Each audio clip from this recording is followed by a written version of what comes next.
genade onbeskryflik groot,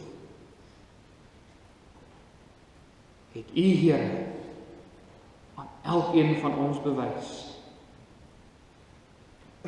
Verlore seun en wegloopkind, ons is weer in die Vaderhuis.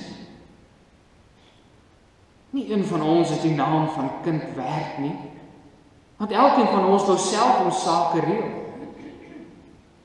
Ons lewens, ons kanse, ons tyd en ons geld is dikwels nutteloos verspeel. Maar U sien ver, U sien oneindig ver. U sien in ons harte in, U sien ons honger, U sien ons dors, en nog voordat ons skuld kon bely, kom U en kom druk U ons aan die bors. Ja, omdat U genade so onbeskryflik groot is daar vanoggend fees. Fees in ons harte, want ons is weer tuis. U seun bring ons verlore mense weer in die Vaderhuis. Ons kon vanmôre na U huis toe opkom, Here, en begroet word met oop deure. Ons kon vanmôre hier in die banke kom sit, onbevrees, met verwagting en met bewende opwinding, omdat die lewende God van hemel en aarde ook hier is, en met my, sondaar, gemeenskap wil hê. Here, ons eer U vir hierdie genade. Ons eer U, Here, dat dit nie ons heiligheid, ons voortreffelikheid, ons godsdienstigheid is, wat vir ons toegang gee, en wat hierdie kerk se deure vir ons laat oopstaan nie. Maar ons eer U vir die voorhangsel wat geskeur het, sodat die allerheiligste vir elkeen van ons toeganklik geword het, op grond van die kruisdood van Jesus Christus. Daarom mag ons vanmôre hier wees, al is dit as sondaars, want ons is bedek met die bloed van Jesus Christus. Ons kan met opwinding uitsien na dit wat U deur U woord en deur U Gees vir ons wil sê. Maar ons pleit ook terselfdertyd dat U ons harte ontvanklik sal maak vir hierdie woord, want dit is juis ons sondigheid en ons sondige natuur wat veroorsaak dat ons nie altyd luister soos ons moet luister nie, dat ons nie altyd hoor wat ons moet hoor nie, en dat ons nie altyd gaan leef soos wat U van ons vra nie. Spreek dan nou tot elkeen van ons, Here, want U diensknegt en U diensmaagd wil luister. Dit vra ons alles in die wonderlike naam van ons koning en verlosser, Jesus Christus. Amen.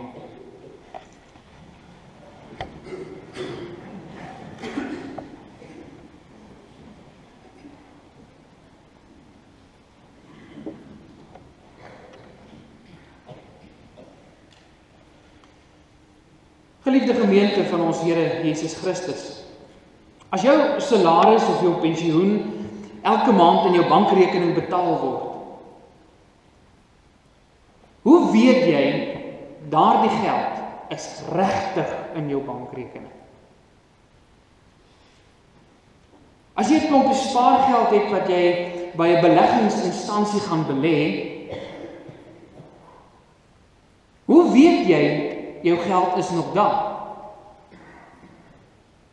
En ons loop baie keer met die fisiese kontant in ons hande wat ons kan sien, en ons gaan betaal dit in ons rekening in. Maar hoe weet ek dit wat ek inbetaal het? Dit is nog daar. Dit is nie asof ons sommer net by die bank kan gaan instap by ons plaaslike tak en vir hulle vra, asseblief sluit gou die kluis oop, dan wys hulle net gou vir my, waar lê my hoopie geld in die bank? Ek wil net seker maak, is my geld nog in die bank nie? Dit werk net nie so nie. Geen bank of beleggingsinstansie werk so nie.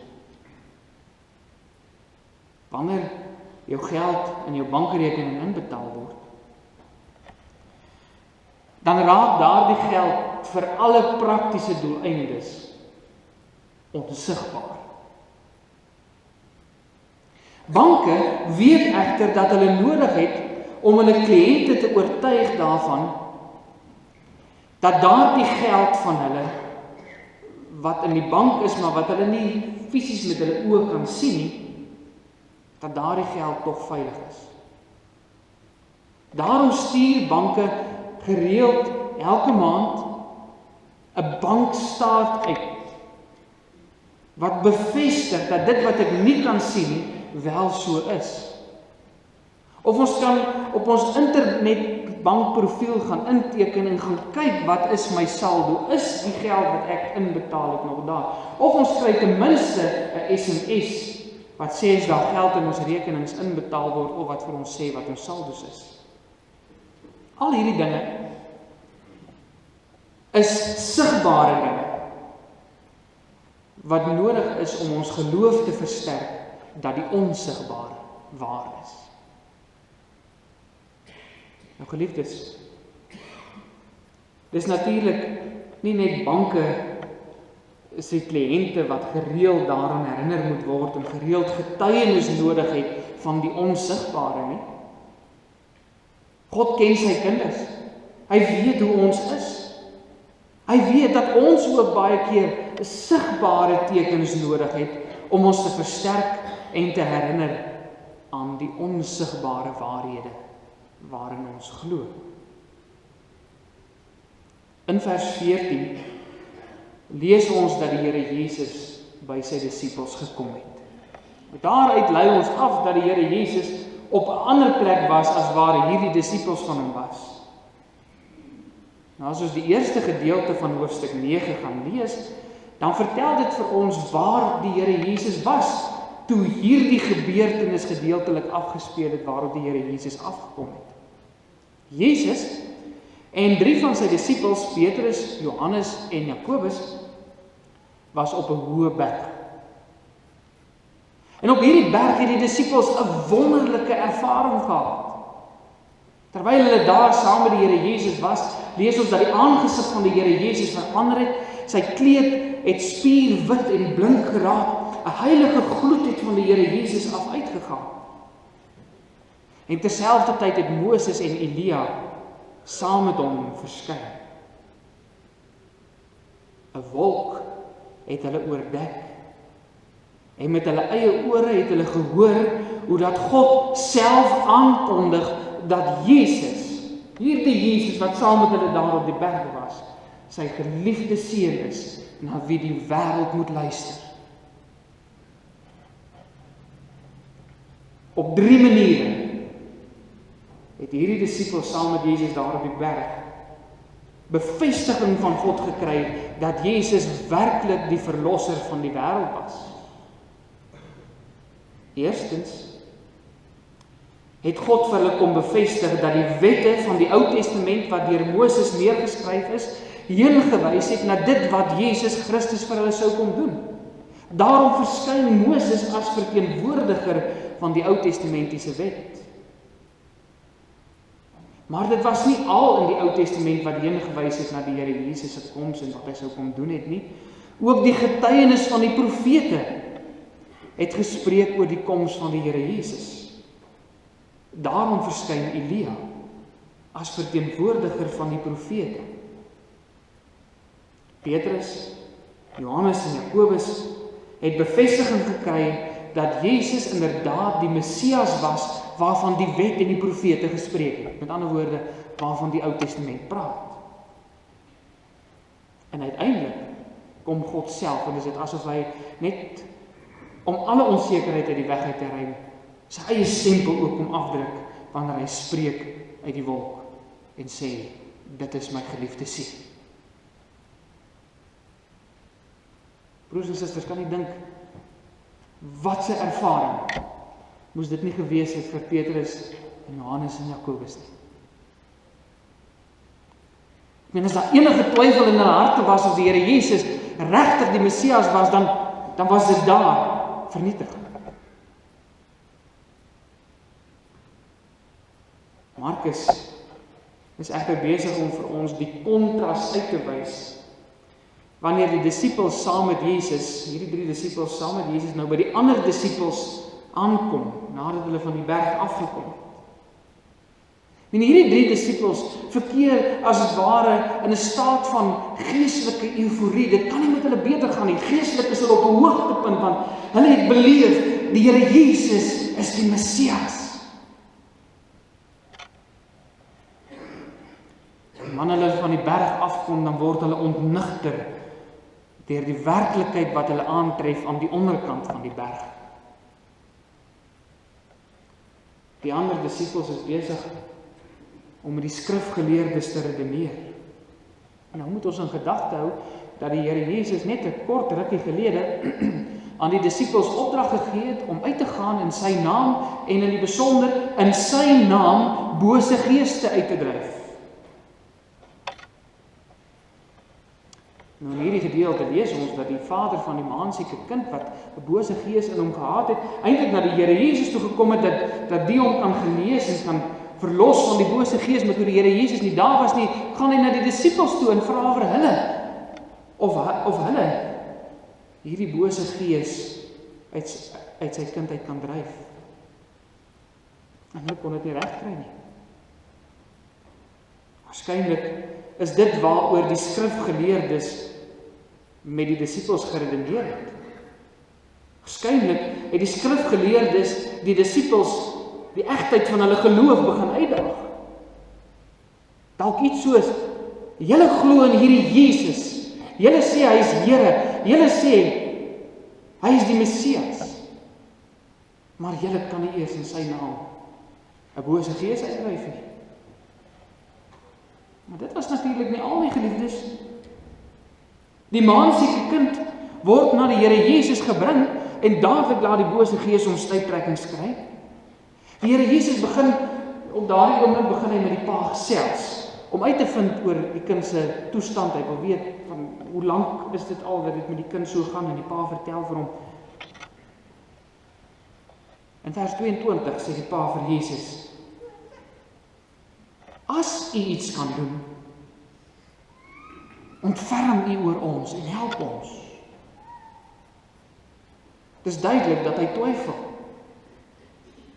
Hy is nie seker of die Here Jesus hom sal kan help nie. Want sien, hy is teleurgestel deur die kerk. Want die disippels kon hom nie help nie. Die disippels na wie hy sy seun gebring het, kon nie vir hom antwoorde gee nie.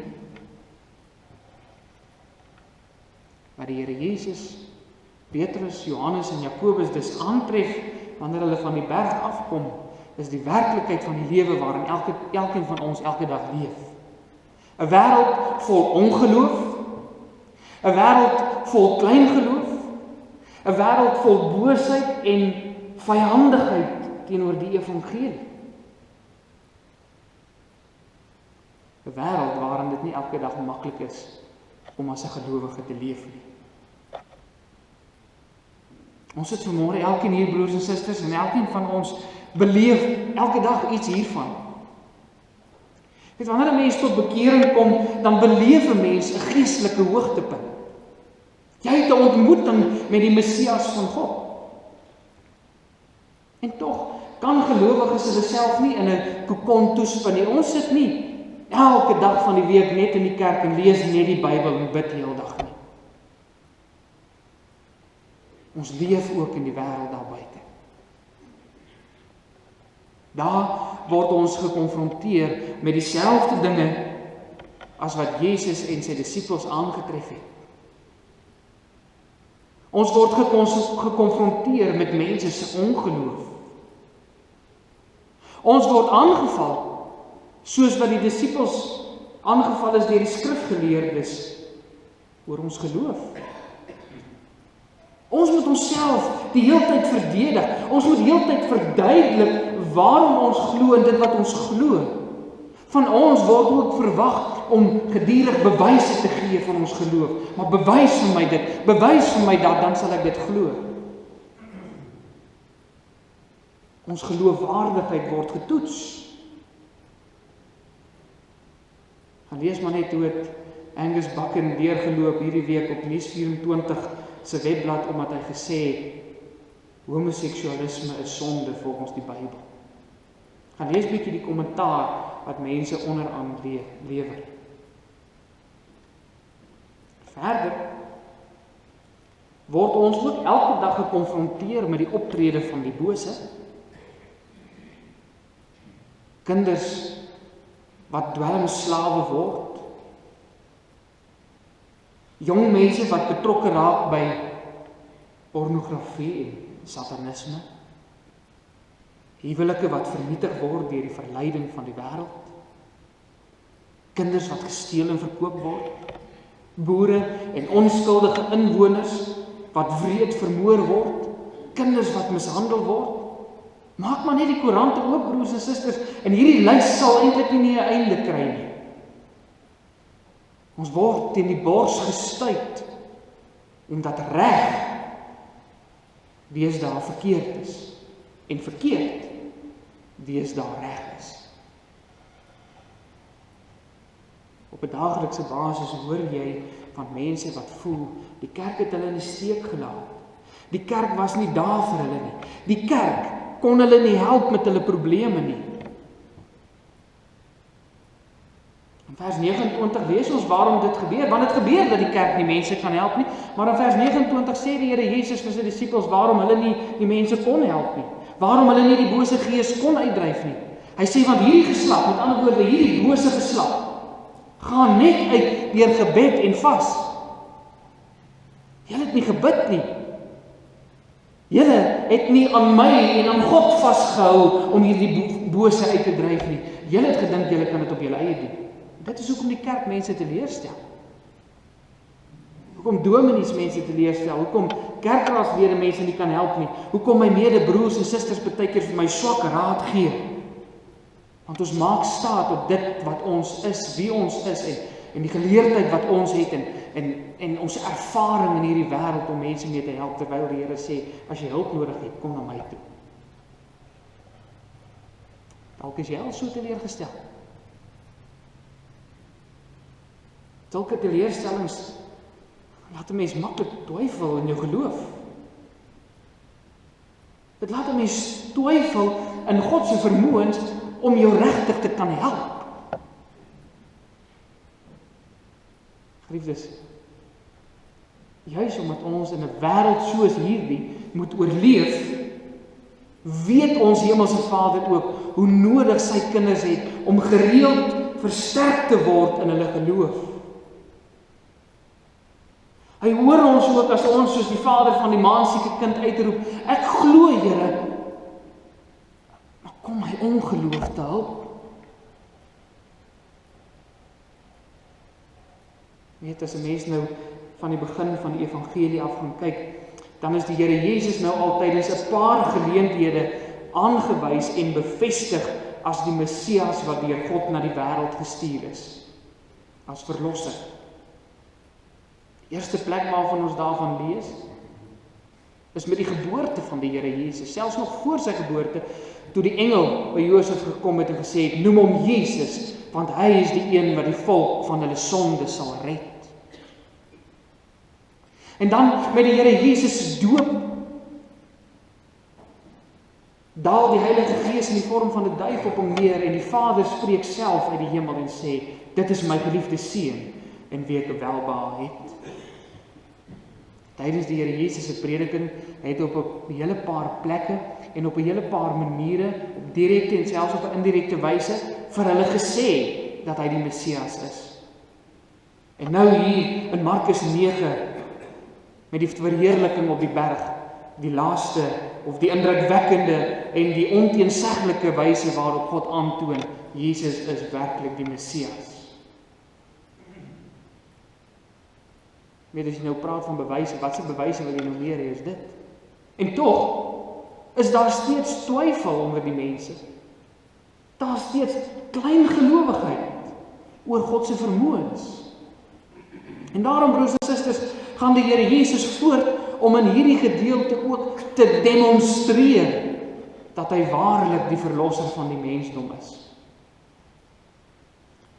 In die eerste plek is die reaksie van die bose gees reeds vir ons 'n aanleiding dat die Here Jesus nie maar net 'n gewone mens was nie. In vers 20 lees ons dat toe hierdie jong man by hom gekom het en hy die Here Jesus sien, het die bose gees hom dadelik stuiptrekkings laat kry en hom op die grond neergegooi. Dis asof in die aangesig van die Messias die intensiteit van die bose se werking toegeneem het. Want sien, die bose geeste het geweet wie Jesus was. Al het die mense nog nie geglo nie, al was daar nog twyfel in hulle harte, al het hulle nog nie heeltemal verstaan nie. By ander geleenthede wanneer die Here Jesus met die bose geeste te doen het, dan antwoord hulle hom, dan praat hulle met hom deur die persone van wie hulle besit geneem het en hulle sê, ons ken U Here, ons weet wie U is, die Seun van God. Ons weet wat U gekom het om te doen. By een geleentheid vra hulle, het U gekom om ons voor die tyd te pynig en te vernietig? In vers 25 lees ons dat die Here Jesus hierdie onreine gees bestraf en hom beveel om dadelik uit hierdie kind uit te gaan. Nog 'n laaste keer laat hy hom stuiptrekkings kry en op die grond neerval. Maar uiteindelik moes hierdie gees gehoorsaam wees, want hy het voor die God van hemel en aarde gestaan. Die Here beveel hom om nooit weer terug te keer nie. Sien nie wat gebeur hier, broers en susters? Die Here Jesus illustreer sy mag oor die bose op 'n sigbare wyse. Dis tog waarvoor hy gekom het, nie waar nie? Om die mensdom wat verlore is uit die mag van die bose te verlos. En hierdie verlossing kan 'n mens nie noodwendig sien gebeur nie. Maar wat die Here Jesus hier doen, is om iets hiervan vir ons sigbaar uit te beeld.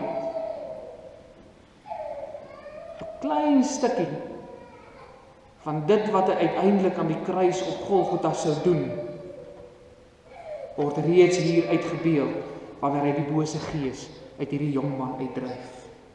En so volledig is die Here Jesus se verlossing dat die bose nooit weer toegelaat word om terug te keer nie, wanneer iemand deur Christus verlos is. Kan nie dink, geliefdes, wat dit vir die Here Jesus se disippels beteken het toe hulle weer bevestiging ontvang het dat hulle geloof nie te vergeefs is nie. En daardie disippels wat probeer het om hierdie duiwel uit te dryf, maar dit nie kon doen nie. Kan nie dink wat dit vir die pa van die maansieke kind beteken het om nie eers te praat van die kind wat deur die bose gees in besit geneem is nie. Hoe baie keer begeer ons nie ook om op so 'n wyse, soos hierdie pa en soos hierdie disippels, in ons geloof versterk te word nie. Begeer ons om ook net iets te kan sien van wat God doen. En daarom sien God se kinders met soveel verwagting na die nagmaal uit. Broers en susters, volgende week is dit nagmaal.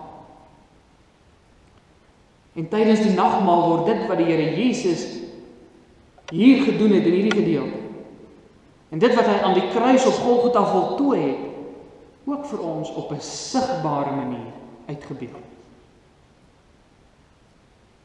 Niemand van ons was daar toe die Here Jesus aan die kruis op Golgotha gesterf het nie.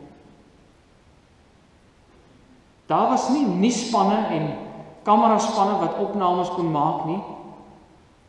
Daar was nog nie selfone dat ek gou 'n videoetjie kon neem en dit op Facebook kan deel sodat die wêreld daarvan kan kennis neem nie. Niemand van ons was daar toe die Here Jesus aan die kruis gesterf het nie. Niemand van ons het gesien dat die klip voor die graf weggerol is nie.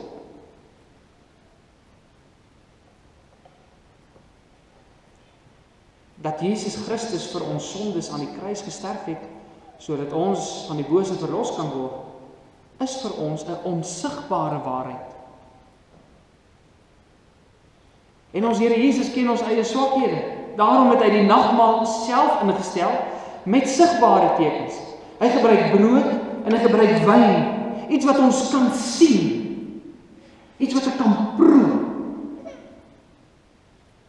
sodat ek weet, soos dat my oë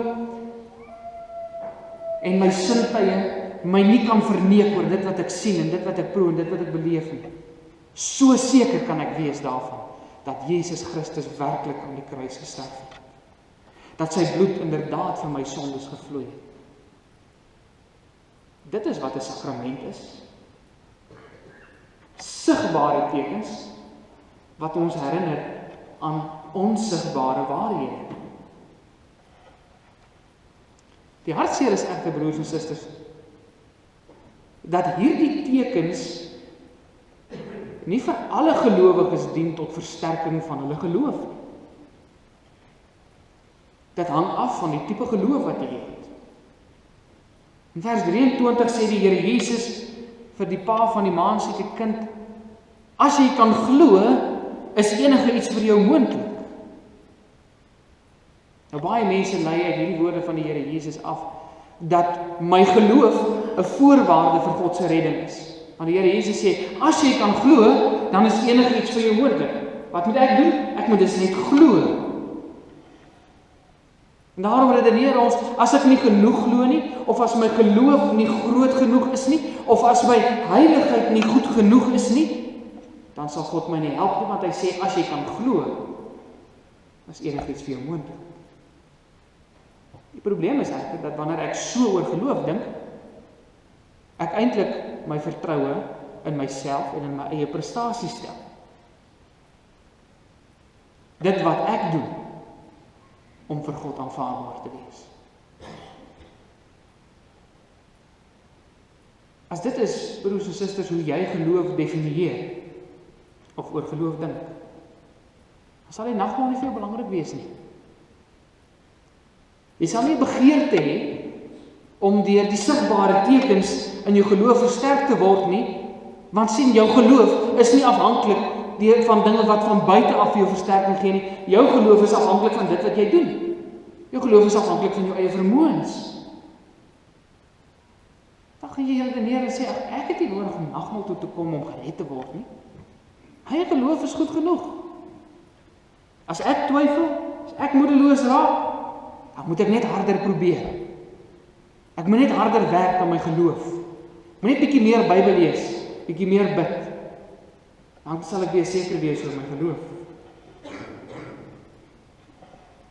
Nou, as dit is wat die Bybel met geloof bedoel, broers en susters, dat dit iets is wat jy moet doen, dan moes die Here Jesus nooit hierdie kind gesond gemaak het nie. Hy moes nooit die versoek van die Vader vir hom toegestaan het nie. Want wat sê die Vader?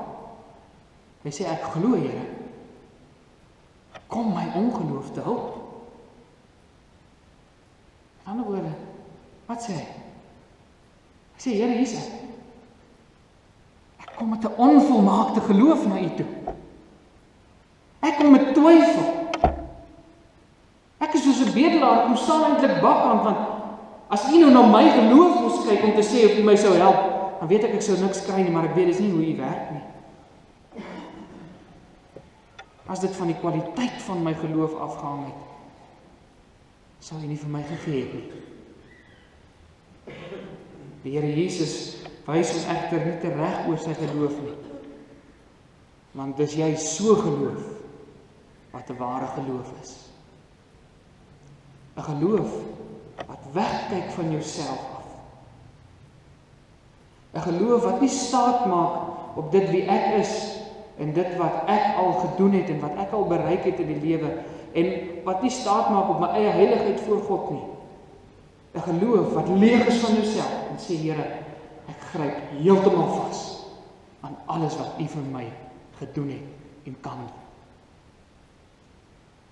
Dis 'n reddende geloof. Geliefdes, wanneer ons geloof lyk soos die geloof van hierdie Vader, dan sal ons begeer om na die nagmaal op te gaan. Ons geloof sal versterk word deur wat Jesus vir my gedoen het. Het sal nie versterk word deur dit wat ek doen nie. Hy versterk ons twyfelende geloof wanneer hy ons deur die sigbare tekens van die nagmaal herinner dat hy dieselfde vir ons gedoen het as wat hy vir die pa van die seun gedoen het. Dat hy dieselfde vir ons gedoen het as wat hy vir die maansieke kind gedoen het. Hy het ons verlos van die bose. Geliefdes, die tekens by die nagmaal, die brood en die wyn, is soos die bankstaat van 'n bank. Daardie bankstaat is die sigbare bewys van die onsigbare waarheid dat ek nog geld in die bank het. Net soos die tekens by die nagmaal die sigbare bewys van die onsigbare waarheid dat Christus die bose oorwin het. Daarom begeer ons opreg om na die nagmaal op te gaan. Ons leef in 'n bose wêreld waarin ons daagliks gekonfronteer word oor ons geloof. En ons twyfel maklik. Maar dit is juis by die nagmaaltafel waar die Here ook ons ongeloof te hulp kom. Mag ons met hierdie verwagting uitsien na die nagmaal. Amen. Kom ons bid saam.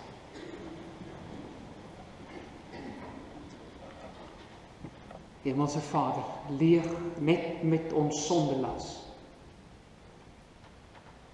Hou ons u verdienste vas. Ek self, wat kan ek doen om my sonde te versoen? Niks nie, Here. Ek kan maar net glo in dit wat Jesus Christus namens my gedoen het. Ek kan maar net vashou aan wie hy was namens my. Deur die geloof. Help ons, o Here, om te midde van ons twyfel, te midde van die bose wêreld waarin ons elke dag leef en waar ons gekonfronteer word en uitgedaag word oor ons geloof, aan hierdie waarhede te mag vashou. Die onsigbare waarheid dat U inderdaad die Here van die leerskare is, die eerstgeborene uit die dode, die owerste oor die konings van die aarde, omdat U van U vyand 'n voetbank van U voete gemaak het. Here, ons sien uit. Ons is so opgewonde oor dit wat volgende week kan gebeur. Ons wil nie wegbly nie, Here. Ons wil hier wees. Ons wil weer kom sien en proe en beleef dat Jesus die Messias is. Wat vir my sondes gesterf het en wat my uit die greep van die Satan verlos het. Sodat die dood en die sonde nie meer oor my heers nie, maar ek 'n nuwe mens kan wees. Dankie, o Vader, dat U swakkelinge soos ons, mense wat uitroep, kom ons ongeloof te hulp, inderdaad te hulp kom. Weer dat U op 'n eenvoudige wyse 'n kragtige waarheid bevestig. Ons kom vanmôre, Vader, en ons kom bid, ook vir ons gemeente. Daar staan baie mense in ons gemeente wat ook twyfel. Wat nodig het om werklik ontmoeting met U te hê. Mense wat U dalk nog nie ken nie. Mense wat nog vasgevang is in die greep van die bose. Dalk ook mense saam met wie ons werk, van ons vriende. Ons wil vir hulle bid, Here. En in die besonder wil ons vir ons regering bid. Want uit dit wat hulle doen, is dit vir ons duidelik, Here, dat hulle nog nie 'n bergtop ervaring gehad het nie. Daarom bid ons dat U met dieselfde op dieselfde kragtige wyse as wat U op die bergtop aan Petrus en Johannes en Jakobus bevestig het dat Jesus die Christus is, dat U met dieselfde donderslag ook in elke ongelowige wat in ons regering dien, sy harte sal werk en hulle sal oortuig. Maar U doen dit nie los van ons nie. U doen dit deur ons, want ons is U boodskappers wat moet getuig. En U stuur ons na elkeen wat U nog nie ken nie. Ongeag hulle agtergrond, of ongeag hulle etnisiteit. Want U is Here oor almal. Mag U vrede deur ons ook mense se harte sag maak. Vader, ons bid vir hulle in ons gemeente wat oor ander redes vir U nodig het. Ons dink aan hulle wat siek is. Ons dank U vir hulle wat operasies ondergaan het in die afgelope tyd en met wie dit nou beter gaan. Ons bid vir hulle wat in die week geopereer sal word. Hulle wie se geliefdes siek is. Maar in die besonder weet ons daar is 'n hele paar gesinne in ons gemeente vandag wat in rou verkeer omdat die geliefdes van hulle weggeneem het. Here God, dankie dat U vanmôre ook vir hulle kom bevestig het. Dat U ook die dood oorwin het en dat hulle daarom ook nie die effek van die dood in hulle lewens hoef te vrees nie. Wil U vir hulle dra deur hierdie moeilike tyd. Ons kom dankie ook, Here, vir blydskap in ons gemeente. Ons dankie, Here, waar U nuwe lewe gee. Ons bid U seën daarop af. Hier is vanmôre ook besoekers by ons teenwoordig vanuit ander gemeentes. U ken elkeen se behoefte, Here, elke gemeente se behoefte. Elke predikant se behoefte. Daarom bid ons ook vir ons broers en susters in die Weier Kerkverband en selfs in die Weier Kerk, dat U met hulle sal wees, dat U hulle gemeente sal seën en dat die woord Here daar sentraal sal staan en Christus se heerskappy duidelik sal wees. En dan wil ons ook vra dat U ons sonde sal vergewe. Ons klein geloof, ons ongeloof, ons twyfel. Dit bid ons alles in die naam van ons Here, Jesus Christus. Amen.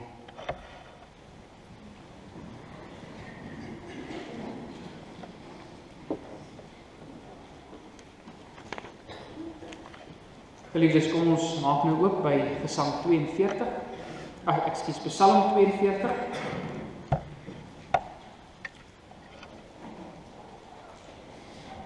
Psalm 42 spreek so met 'n mens wanneer jy kan vereenselwig met die twyfel van hierdie pa.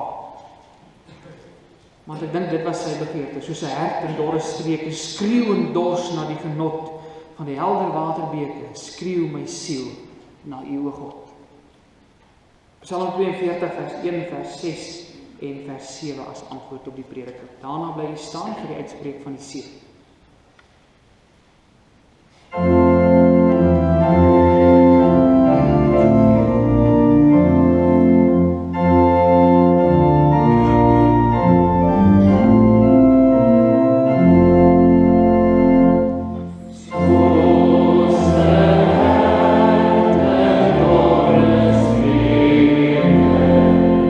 Skriw en dors na U.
seën van die Here en gaan in vrede. Die Here sal jou seën en jou behoed. Die Here sal sy aangesig oor jou laat skyn en jou genadig wees. Die Here sal sy aangesig oor jou verhef en aan jou vrede gee. Amen.